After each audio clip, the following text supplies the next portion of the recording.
Welcome to the show, everybody. Today is Wednesday, July 24th. We're broadcasting here live from Research Triangle Park in North Carolina.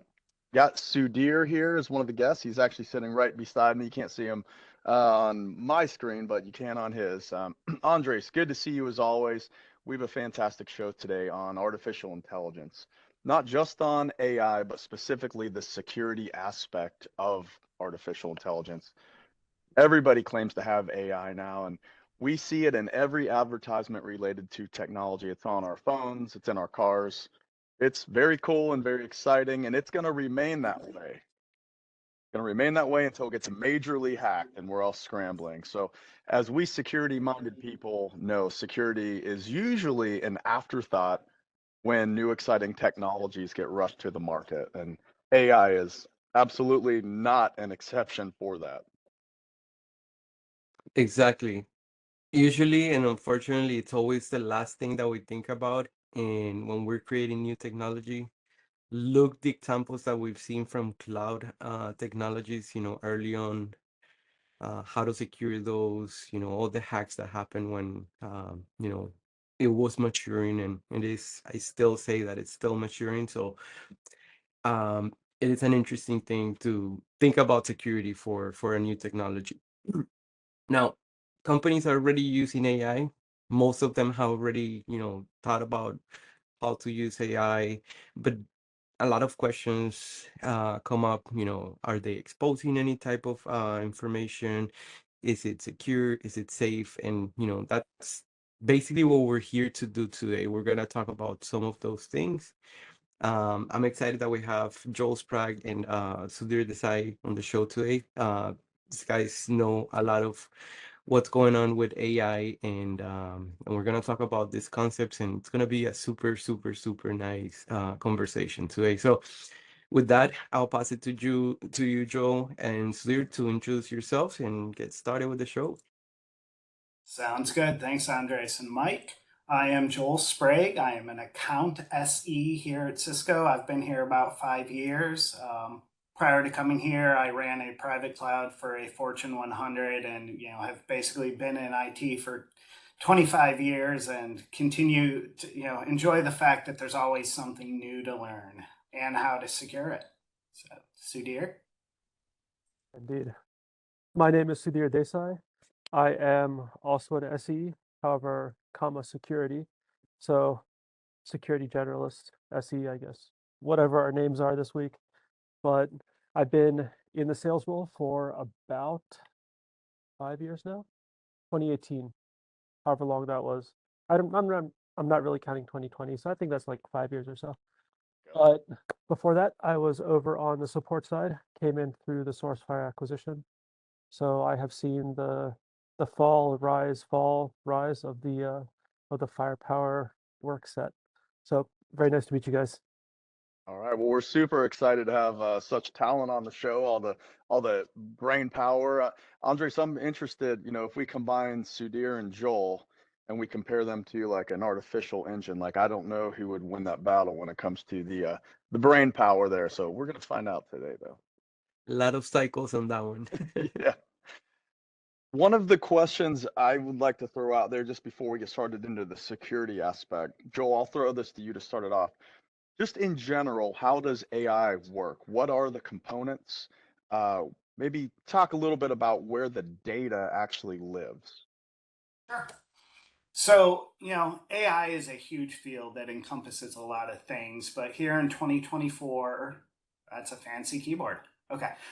Here in 2024, what we're generally talking about is generative AI. The idea behind generative AI is that rather than just predicting things, it is creating new material. This is your Chat GPT, your Llama, everything like that. So I like to describe generative AI as really fancy, expensive autocomplete.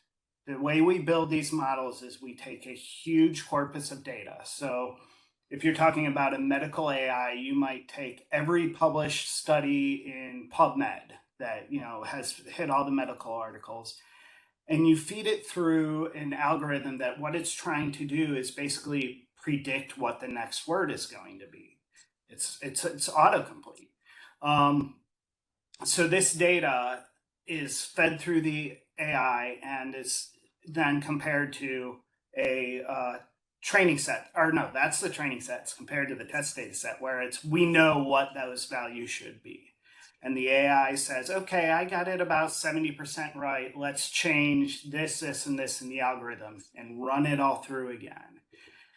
And that's really kind of, what makes AI so interesting is that it's not like typical software where humans are writing the programs. We're just saying, here is all this data. We want to classify it. With LLMs, it's what's the next word, basically. Go do what you're going to do. Change your algorithms, do whatever you have to do until your prediction of what the next word will be matches up to this set where we know the correct answer. We don't care how you get there. We know that it's, a huge multi-vector database that a human's never going to understand. That's fine. Just train yourself to get to the point where you can match the predictions from these known values in this test set. And that takes a whole lot of GPUs and a whole lot of electricity and cooling to get there. So we're not running this on like a Raspberry Pi then? Not large language models. The fun thing is, though, once we do train these models, and there are small language models and other things, as we're starting to realize that, not everyone can buy a data center co-located at a nuclear reactor like Amazon to power it. We are coming up with smaller models, but even then, you still need the GPUs and this massively parallel computing first to train the small model. But then, yes, we're starting to get ones we can run on smaller things, like even running them on some of our Catalyst 9300 switches. That's pretty cool. I didn't know that. That's nice. The joys of the fact that we can, basically just have Docker on there, and whatever random idea someone gets, let's build a Docker image and push it to a Catalyst. There's an AI for that. That was really good, man. Thank you so much. I guess for the next question, this one's gonna be, something that everybody just has in mind. We keep saying, and I know we keep saying it to our customers, AI, it's been here and it's been here for a long time, but why are we just seeing it right now? Like, what's the deal? And so, if you don't mind going over a little bit about that, why do we see that now? It's kind of funny to me that there's so much more emphasis these days put on AI. Maybe it's because we just are more inventive with our buzzwords these days. I say that because we've had, as Joel was mentioning, we've had AI for years, decades even. Like back in the day, I know back when I was in college, in the Pliocene era, or wherever. I kid, I'm not that old. In any case, we had Lisp, and that was doing natural language processing, where we could write programs that would understand commands we gave it, such as make me a sandwich. And, if you had the processes on the physical side to make you a sandwich, you could actually have a computer program stick the slices of bread together, cut it, whatever, like the Teenage Mutant Ninja Turtles van that does everything, including makes pizza. You had that sort of thing already existing. These days, with the generative piece, it has become a lot easier to do, just because we have, more money is there because people see, oh, we can do this, we can make lots of money out of it. So they put money into it. They put the GPUs into it. They put the TPUs into it. NVIDIA's like 6,000 core processing power chip in a 1U rack. But they say, cool, you can heat up the sun, but you'll be able to do all this work with it. And we do all the work with it. And so we have the capability to really very, very fastly, it's not a word, but we accelerate the programming of the AI and what AI can do. And to that same end, the algorithms being used, we may still be using the same algorithms, but now that we have so much more processing power, we can use those algorithms. They don't even need to be efficient anymore. because we can just throw more RAM, we can throw more processors at the issue. So it's like, I think there was one of the Cray supercomputers from back in the day has like less processing power than my cell phone. So it's, just the economies of scale and what we can do. And then also the awareness side, we're getting lots more. It's like CrowdStrike's issue. CrowdStrike also had an issue with Linux a few months ago, but who uses Linux to be impacted by the issue?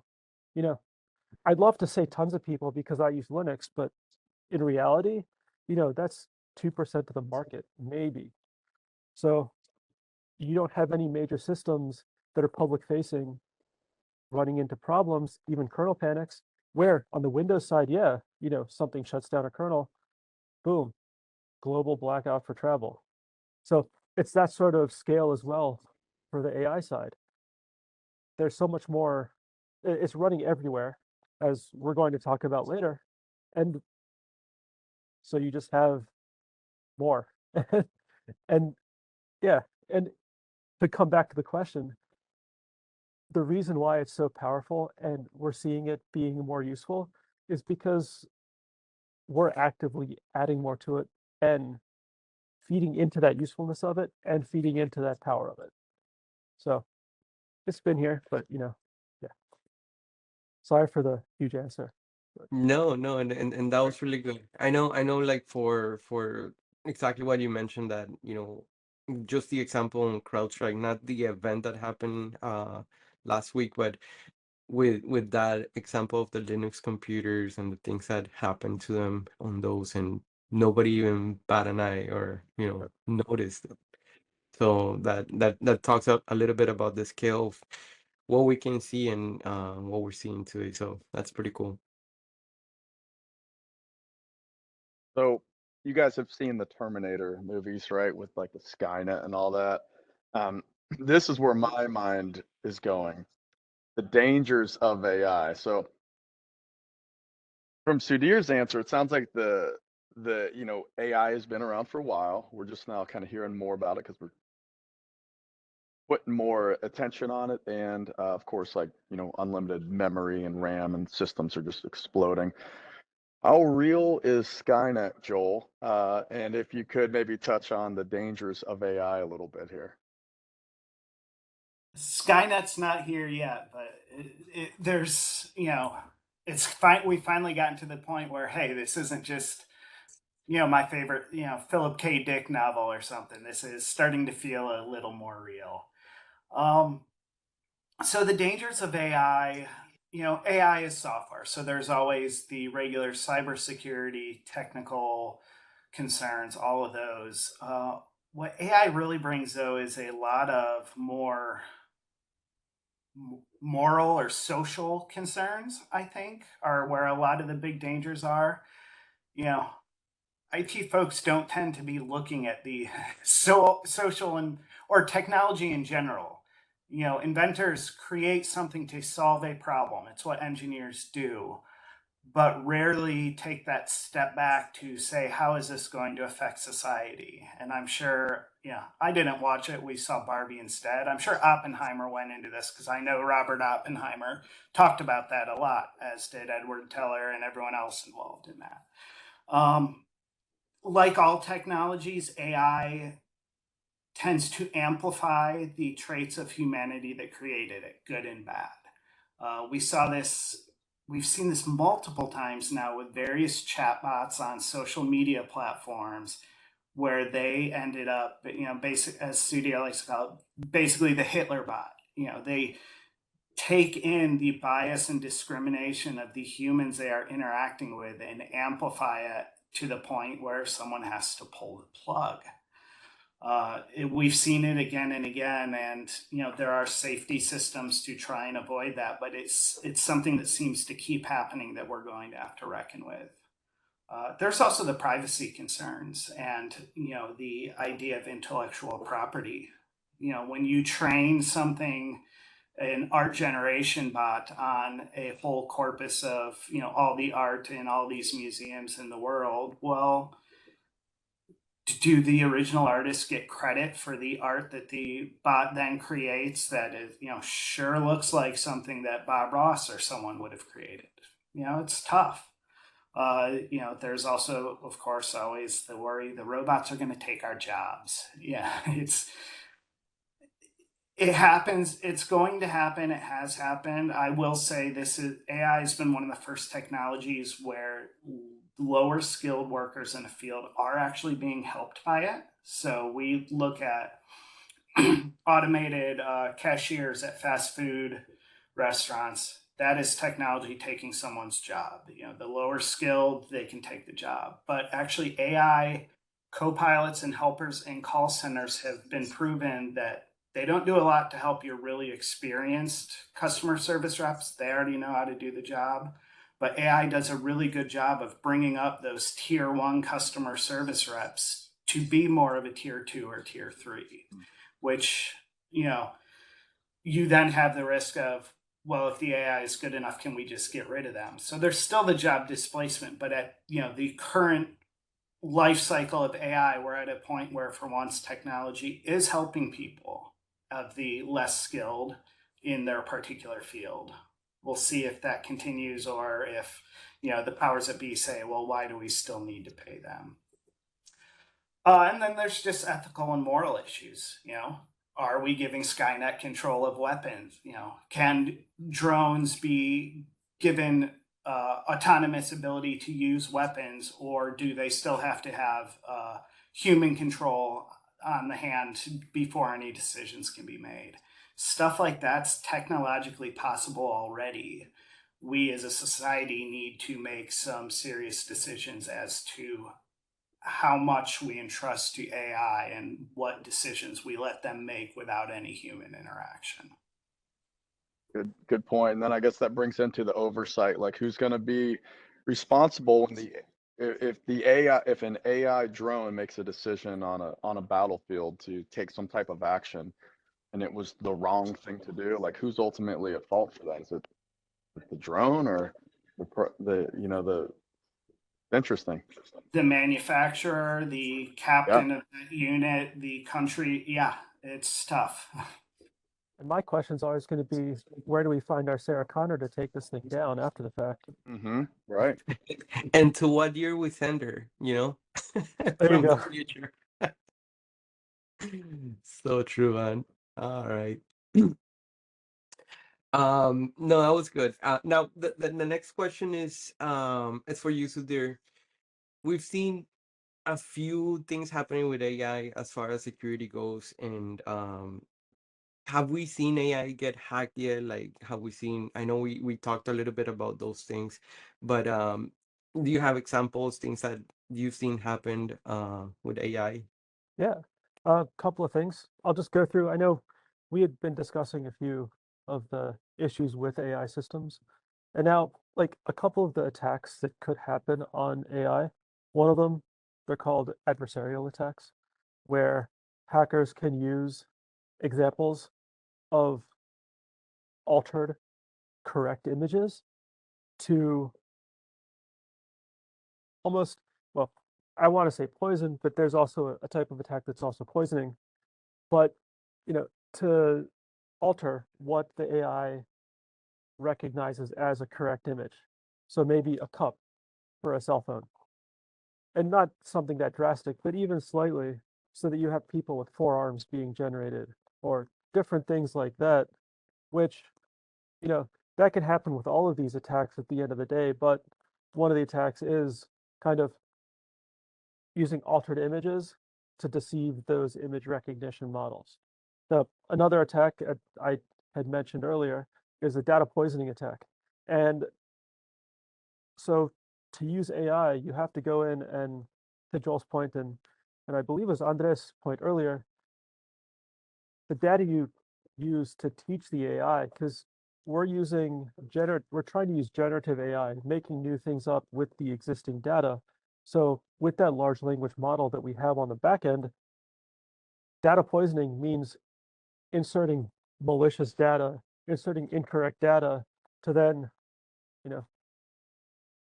create a new age, well, you already said Hitler, Joel, so I'll I'll pick I'll pick somebody else from history. I don't know, Kublai Khan from the Mughal dynasty. There we go. We'll pick another invader. Um, but you know, using using data to and using malicious data to form an AI's opinion for it because it's trying to generate from its data set. So its opinion is generated by its data set. So the more negative images, the more malicious data we have in that set, the more the set will use, such as, you know, glue on pizza as another example. I think we'll chat about that in a bit as well, but you know, the silly things like that. And then an additional thing is what happens if you unintentionally put bad data in, or bad, quote unquote, bad, like sensitive data. So there are attacks on the models themselves called model inversion attacks, where using a section or using a set of keywords grab personally identifiable information from that data, which in a normal basis you may not be able to get that data from the data set. Excuse me. And it's, you know, those are the three main attack vectors or forms of attacks. And I did, you know, in preparation for this, I did pull up a couple of actual attacks where in 2023, there was some researchers discovered an attack campaign against a vulnerability in Ray, one of the open source AI frameworks. And pretty much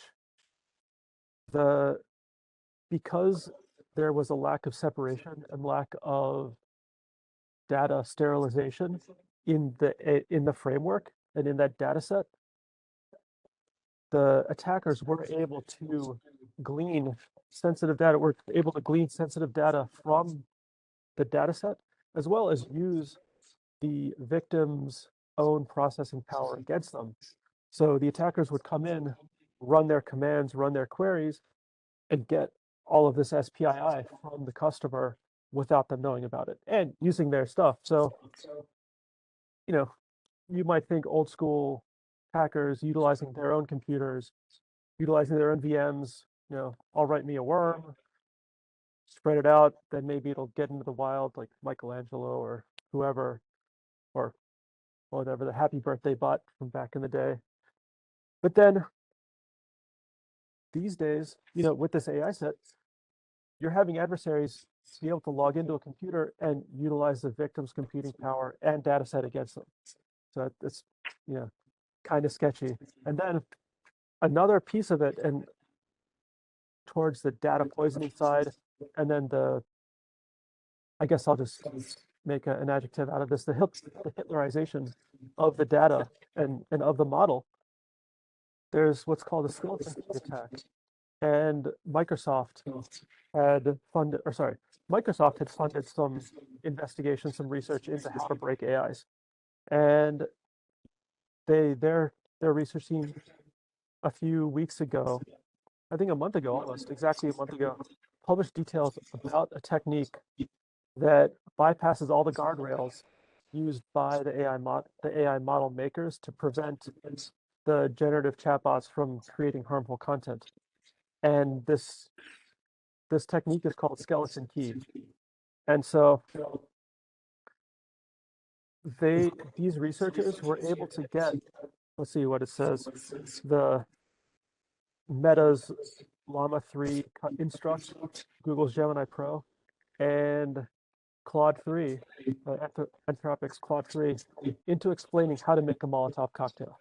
So that's something you would not, you know, it's well known, but, you know, we don't expect an AI chatbot to say, here's how to make a Molotov cocktail.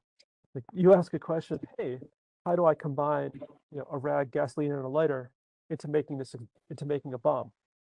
And normally the chatbot would not tell you, here are the ingredients, here are the proportions, but these researchers were able to do that with this model, or these three models. And luckily, those vulnerabilities are being patched within the models.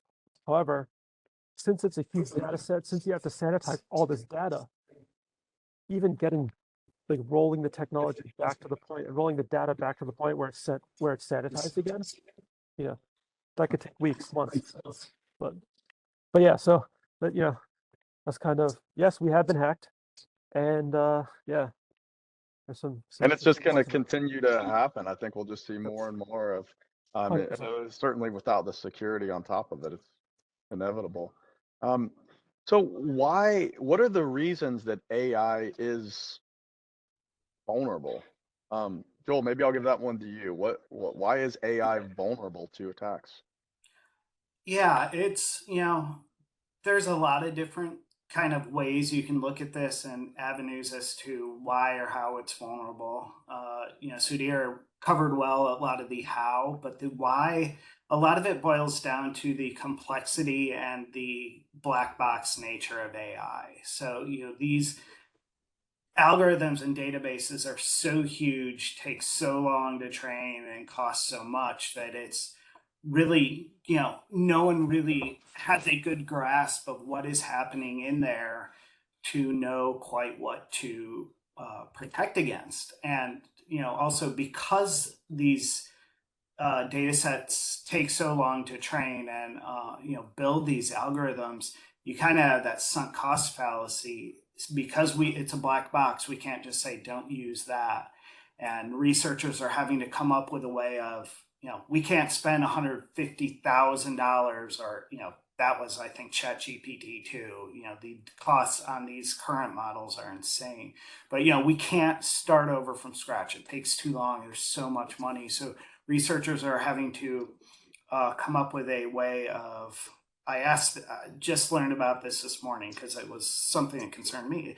Unlearn previous knowledge. So basically, my question was, you train a medical LLM on everything in PubMed. It's, great. It supposedly knows the whole current medical knowledge of humanity. But then studies are retracted, because they got their data wrong, or even they just lied.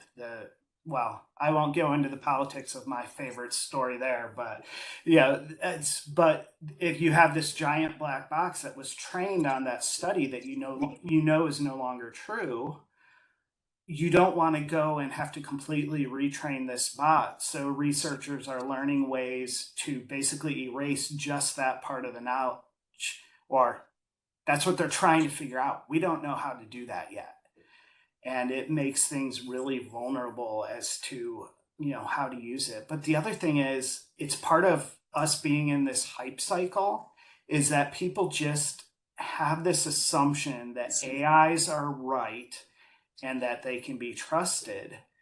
And they don't even apply it to, say, just this model or this one. It's, hey, AIs are right. I can trust the results. Not only that, if they're all right, if this new model hits Hugging Face tomorrow, well, I can just load that in my customer facing program because AI is trustworthy. It's right. And it's not. And it's really shortcutting some of the things that we have learned about software security and a good development life cycle for years.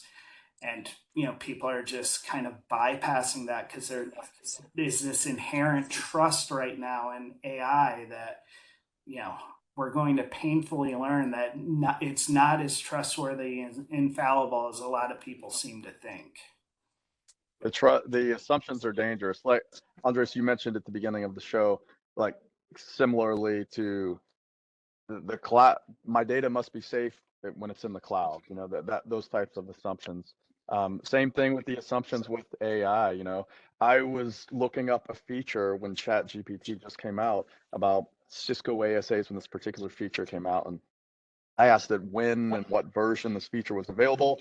It came back with something that was so perfect, and I was like, wow, that's exactly what I looked for. And then I thought about it, and I was like, that's impossible. That can't be the right version. Found the right documentation, and it was wrong. But it certainly had me believe that, hey, that it came off as certainly correct. And I'll say that with that example that you just mentioned, imagine, you've been doing firewalls for a long time. Imagine if it's somebody that just starting with it Right. and just believing it, It's Yeah. crazy. And to Joel, to your point, then when you make that customer facing and you've got a whole bunch of people relying on this data and everyone's assuming this is accurate, and um, it's dangerous. Yeah. Good conversation.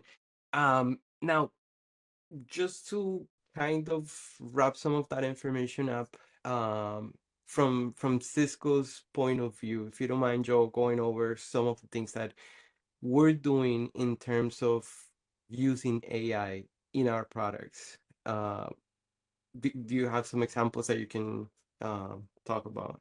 Yeah, absolutely. So, Cisco uses AI all over the place, a lot internal and then a lot external.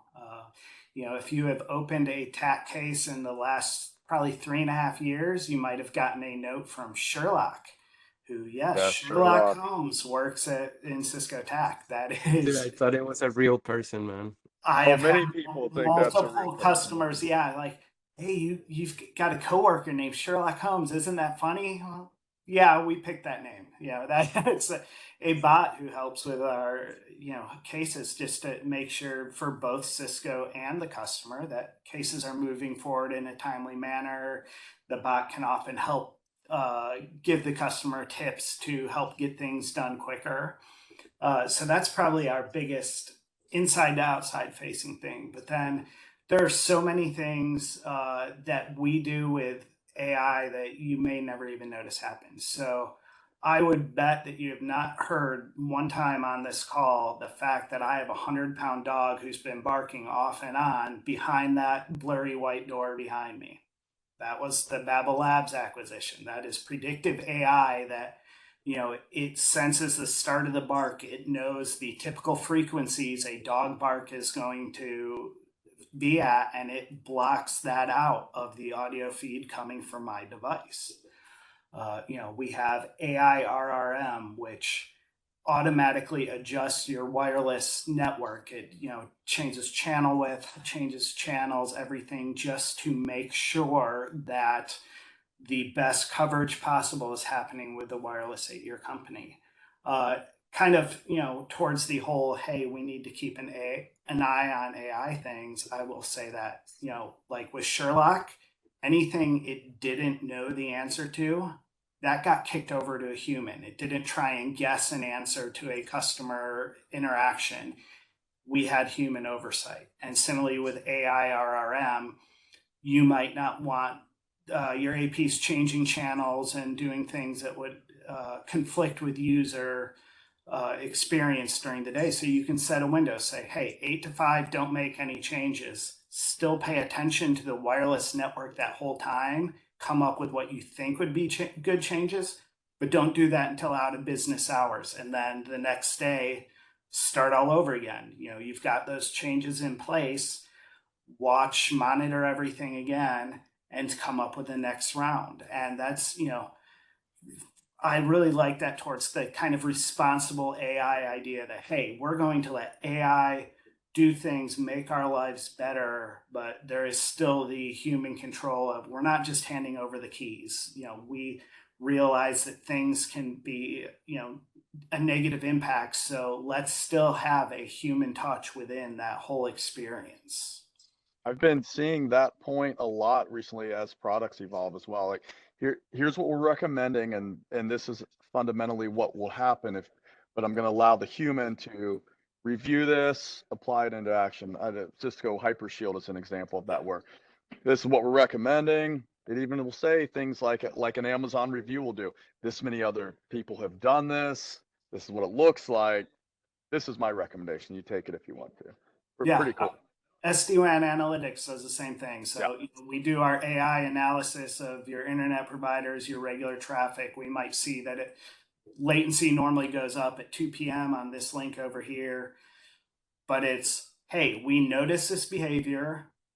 Our AI thinks that making this change will improve your experience, but you need to click apply over here first. We're not going to just do it without any input, because that's always the fun of troubleshooting that black box of, I don't we're not just letting you have the key, but we're telling you why we suggest this change. And that really is kind of the difference between there are technologies where autonomous AI makes sense. Self-driving cars, you can't wait for that human input if the biker comes into the road. Not that Right. went well, but yeah, there is so many times where we don't need to just trust AI and hand over the keys. There's still good reasons that a lot of this should still have the kind of that final say of, let the human decide. Heck, that's why we have change review boards, even determining what humans do before someone, deploys an update to, software, and, that might cause an issue. I like that. It's kind of, when you use it in that way, it's bring your good ideas to the table, being AI, bring the good ideas to the table. I'll take a look at them and, make sure that is truly what I want. I didn't know we had that on the wireless and SD-WAN side. That's pretty cool. That is. All right. So let's see. That kind of covers from the Cisco perspective, how we're using AI, which that's some remarkable stuff there. The Sherlock Holmes one. I've certainly had many customers, Joel. Yeah. That's crazy. Sherlock. Who's the Sherlock guy? He's so smart. Sudhir, what about, similar question, but what is Cisco doing to secure the AI portion? Not about the using it, but how are we making sure that our AI is not getting hacked? Well, we can, I guess, part of it, we can thank the people over in, I guess they're still in building 4 or 5, the Security and Trust Organization. They are managing within Cisco the security of AIs for the most part. We have lots of internal WebEx team spaces and just kind of going over and discussing the best way to use AI, how to train AI to be ethical, to make sure AI exists within the secure development lifecycle. And to that point, we even have a new white belt program. I don't know if any of you guys remember 5-10 years ago, Mike, I'm not sure if you remember that we had the little squishies because they wanted us to get the black belt program for the secure development Yes. lifecycle intact. Yes. And they're doing something very similar with AI, and the same thing, securing that on the tax side, gamifying the security of the AI, which I think is great.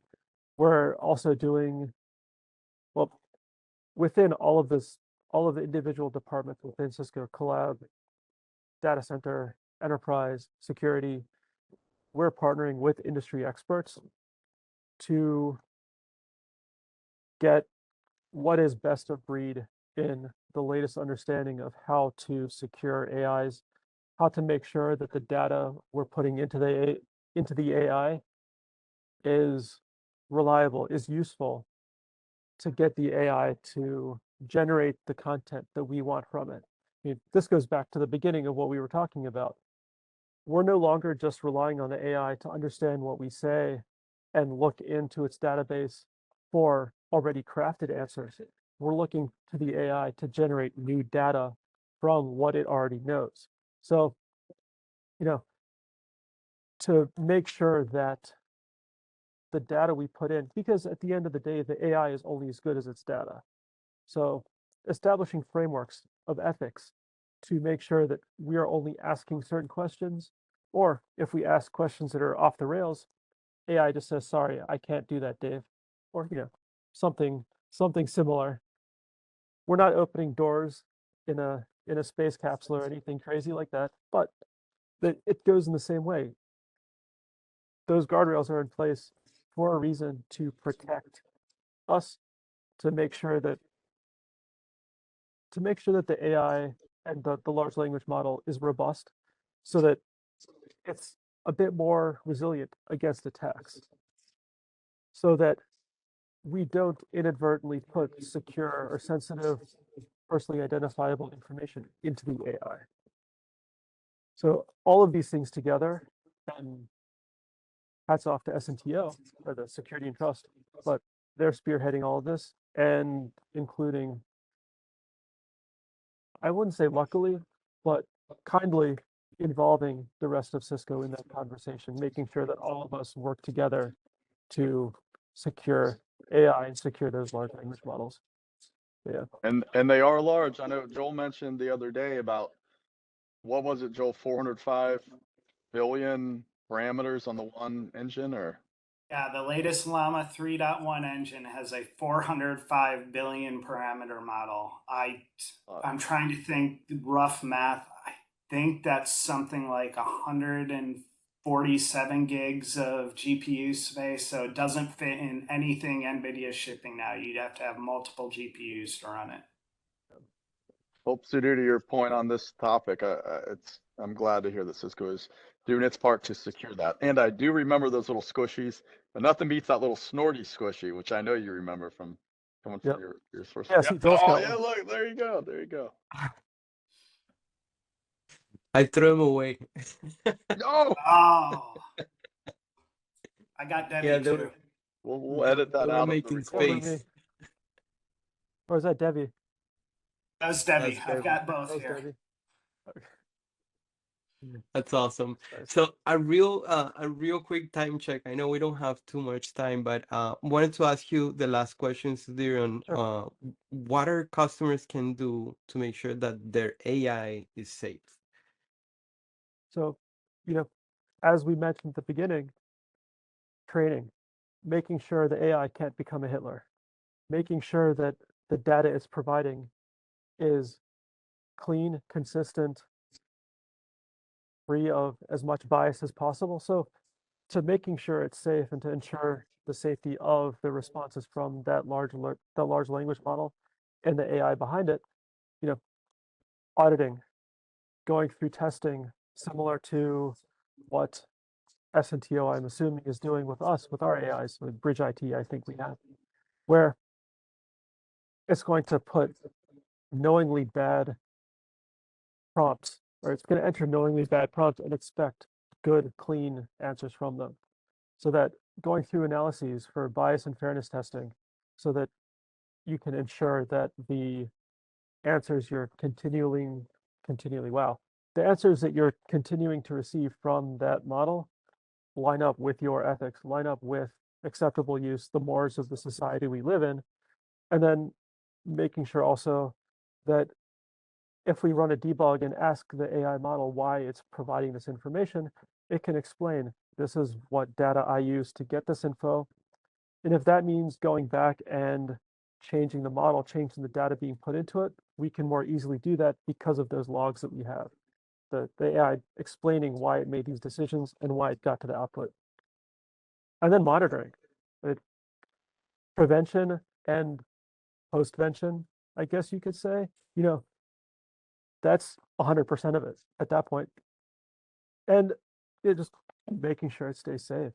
And then also making sure that standards are kept. So every industry has a set of standards, what you can do, what you're allowed to do. Thinking of the simplest ones, electric wiring. If you have a 10 gauge wire, maybe you don't want to be putting 200 amps through it. But on the flip side, if somebody who's newer, like Joel was mentioning, newer in field, newer in experience, tech engineers or help desk engineers may answer a question, but if they don't have that experience, they won't know that 200 amps is too much to put through a 10 gauge wire. Or let's say 20 gauge, because I know 10 gauge, depending on the wire, maybe it could hold 200 amps. But, it's kind of chicken and the egg in a way, but then, monitoring and making sure everything stays safe. But yeah. Excellent, excellent. I'll take a live question just with maybe a 30-second answer to this one, but Carlos in the audience just brought up an interesting point, and I'll just kind of read this off, but pull that up here. Carlos pointed out that AI is, accounting for 2 up to almost 4% of global greenhouse gas emissions due to the energy it's consuming due to its data centers. And, we've been talking about how much processing power it takes to do this. In terms of, and maybe the answer is just better oversight, but any quick, maybe 30-second opinions on the future of AI with respect to sustainability? Yeah, I'll take that really quick. Carlos, it is a great question. It is something that concerns me a lot. You know, I mentioned the Amazon nuclear data center. But it really is, I think the best answer to this is some of the newer things we're coming out with, like small language models. You don't need a 405 billion parameter large language model that, you know, used umpteen gigawatts to train if it's just doing a chatbot for support for your local tire shop or something. You know, I think a lot of companies are really looking at, hey, rather than training this AI bot on every piece of literature ever created by humanity in written time, well, let's train something. Well, take an internal use case. Let's train a bot on just tack cases, you know, Cisco products, just the tack cases, the configuration guides. Can be a much smaller model, much less power intensive to create in the first place and to run while customers are using it. It's, you know, a really big call for bespoke models that are industry specific or subject specific that allow us to, rather than just take that sledgehammer of throwing all these GPUs and all this power at everything, let's be wiser about it and, you know, more judicious in our use of these things, because yeah, we can't continue the way things are going with these new models, these giant new models every month or two, and not just from one company but from Meta, Google, Anthropic, you know, Microsoft, etc. It's just it's not sustainable. Yep. Great point. And really quickly, since you mentioned like exceeding the greenhouse gas emissions of the airplane industry or the aviation industry, in my opinion, it's going to go the same way, where the planes at the beginning were super dirty until we figured out ways to make them more efficient. And maybe don't fly routes over the North Pole as often, or things of that nature. And I think it'll be the same way. Joel's mentioning the small language models. I think we're going to be very brazen in our disregard for the environment, as long as the money is there, and as long as people can pay for, you know, greenhouse gas or carbon credits, like stuff like that. Until we can regulate that, I think it'll just take regulation, as with the aviation industry. It took regulation. I think it'll be the exact same thing with the future of AI. And maybe we can offset some of that with the advancements the AI does on the other side of things for resolving problems. Maybe AI consumes a certain amount of percentage of greenhouse gas, but it's also coming up with ideas to remove 10% of it. So great question. Thank you, Carlos, and appreciate the response there. All right, so got about 2 minutes left. Let's jump to the most important part of this call here, which would be the dad jokes here. Sudhir, I just see you right here, man. What, you want to take the first one? Oh man, all right, let's do this. This, I know What, that you can't tell on the screen here, but there are like 200 people right over in this area here. So they're all kind of All right. excited to see this. I got a horrible and a wonderful dad joke for you. How does an AI get rid of its bad habits?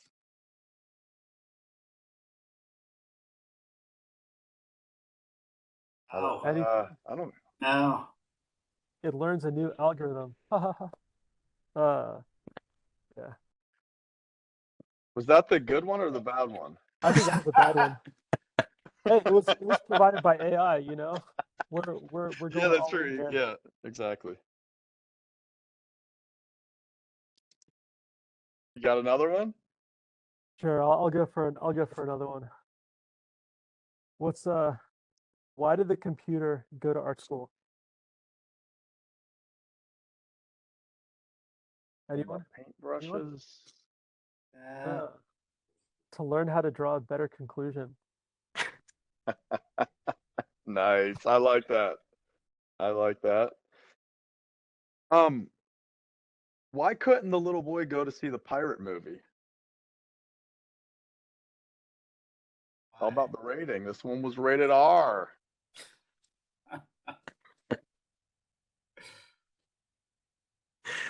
They're all terrible.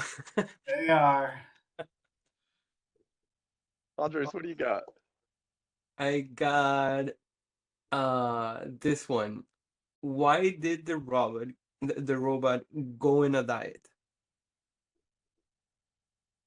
And it's because it had too many bites. All right, you win so far. Unless Joel, let's see what you got. Yeah, I'll wrap it up with the one my only joke that I always use with my daughters. So knock knock, Sudhir. Who's there? Orange. Orange who? Orange, you glad I didn't say banana? uh, I have heard that one. That's great. My 9-year-old Wyatt, he will say orange over and over and over until you're like, what is this joke? Or no, he'll say banana over and over and over, and then we'll get to the point where we'll say orange. You glad I didn't say banana? That's awesome. I love it. All right. So how about some closing remarks? I'll have my take on as well as Andres, but Sudhir, any closing thoughts on your end? I don't know. So long and thanks for all the fish. No, I got nothing useful. I'd say that I just want to wait and see what we get within Cisco for AI going into everything. If we're successful in the next fiscal year, that's a big one for me. See how the market reacts and see how our competitors also have improved their AI capabilities. Very good, Joel. Just a couple things. Don't be scared of AI. It is something new to all of us. We're all learning.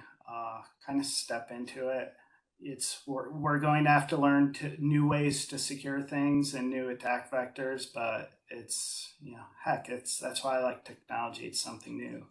But while you're doing that, don't forget it's still software. You still need to do all the regular things you've always done to secure applications running in your network. Great. Well, good conversation today. I liked how we kind of started off with talking about just generally how AI works. I know, Joel, you spoke to that, the components, where the data lives. I do think a great question Andres had was, how is it that we seem to have all of a sudden just heard about AI? But as we saw Sudhir kind of answer, no, it actually has been around a while, but we talked about having the resources to really see it explode and to see the benefits of it. And we got into the dangers of AI, the Skynet Terminator stuff. And, maybe that'll be episode 2 of our AI call when that does happen. But on a serious note, people's data getting exposed, or Joel, you brought up an interesting point about just giving out wrong information and having people run with that information, not having your models get updated as we evolve. And you gave that medical example. Today you brought up a couple hacks. Interesting. I think we'll see more of those, especially as security just gets left out of AI, unfortunately. So hopefully that won't happen, but we all know that it will. Andres, over to you. Yeah, no, and that's a good point, Mike. I know, for example, in those examples you mentioned, and the ones that Sudhir mentioned, we're gonna put them on the episode notes as well. But just understanding, and I think we all knew this one, AI is vulnerable to attacks. We've seen a lot of stuff going on out there, so just making sure, like, I really like this because it opened up to other things that we probably didn't know. In my case, I didn't know, so it helps a lot. What are we doing from the Cisco's point of view? What are we doing as far as AI into our products? How we're securing it? Sounds responsible to me. Of course, anything can happen. So like Sudhir mentioned, just wait and see what we can accomplish with AI, and where else we're gonna see it. And just the hype just brings a lot of opportunity, and a lot of moving fast, breaking things. So hopefully we don't break too many things, if anything. Oh, fingers crossed. Yeah. And then the last thing is recommendation for your customers. Like, if you're getting into AI, if you're building something, make sure you keep few things in check. Make sure you monitor it. Make sure you test it out all the time, and make sure that you keep it secure. And that's all I have from the Okay. episode, Mike. That was great. Great. I really enjoyed today's conversation. Sudhir and Joel, thanks for taking the time to join us on the show today. You guys have a wealth of experience pertaining specifically to AIs. So really have enjoyed it. And thanks for all the good you do in the world. Keep and doing your part to keep us secure. Andres, our next two episodes kind of are a pairing going together. September 5th is a deep dive on XDR. And kind of a special surprise the following day, September 6th, we're going to see a live demo of Cisco XDR. And so get to see the dashboard. That'll be pretty cool. We'll send out some updated invites for that. I really enjoyed today's conversation, guys. Please stay secure, and we'll see you on the next show. Bye, everybody. Thank you all.